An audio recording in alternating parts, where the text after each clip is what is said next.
आपका? डीजे दीपक राज। कहाँ घर है? सिजोल तो लाल बटन को दबाकर चैनल को आप सब्सक्राइब अभी करें। सुन रहे हैं साथ दीपक में दीवाना बेल के। आइकॉन को दबाना ना भूलें। क्या नाम है आपका? Mix by DJ Deepak Raj. आपका ये नाम है।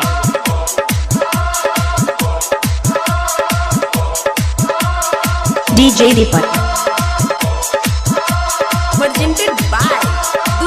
इलाका किसी का भी होगा मगर धमाका दीपक राज का ही होगा। Mobile number 7982944267। छोड़ी बंगाली तुमाल हसीना। क्या नाम है आपका? डीजे दीपक। आपका ये नाम है। सिजोल बजरंग टोल सिजोल।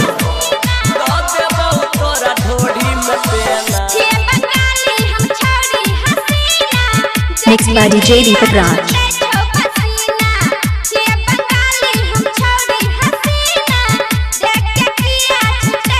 आप अभी सुन रहे हैं दीपक दीवाना के।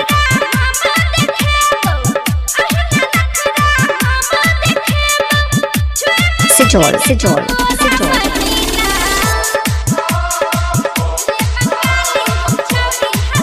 आप अभी सुन रहे हैं दीपक दीवाना के।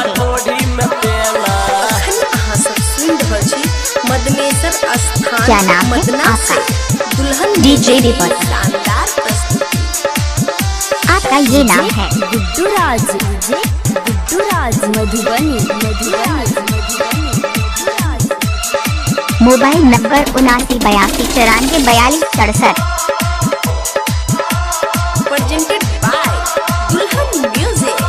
डीजे दीपक। आँख तोहर हिरनी जना चाल गे कारी बजरंग टोल सिजोल। जना चाल गे मन कर छुईती गोरे गोरे गाल गे। डीजे दीपक राज। छोड़ी बंगाली तुमाल अभी आप सुन रहे हैं स्टार सिंगर दीपक यादव। छुटैया पसीना। सिजोल। बेसी जना खरा एना देखे में। क्या नाम है आपका? डीजे दीपक। तोरा ढोड़ी में आपका ये नाम है।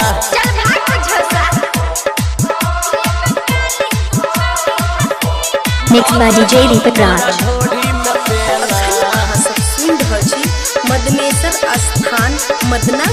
आप अभी सुन रहे हैं दीपक दीवाना के। गुड्डू राज मधुबनी। डीजे दीपक राज।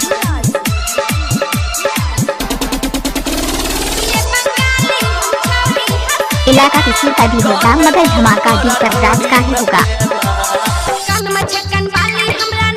DJ Deepak. Mobile number 7982944267। Satyam Singh हम कर प्यार लले गोरी नंबर गे तोरे डीजे दीपक। गुडुआ नंबर गे छोड़ी बंगाली तुमाल हसीना। सिजोल। तोरा छुटैया पसीना। क्या नाम है आपका? Mix by DJ Deepak Raj. आपका ये नाम है। डीजे दीपक राज।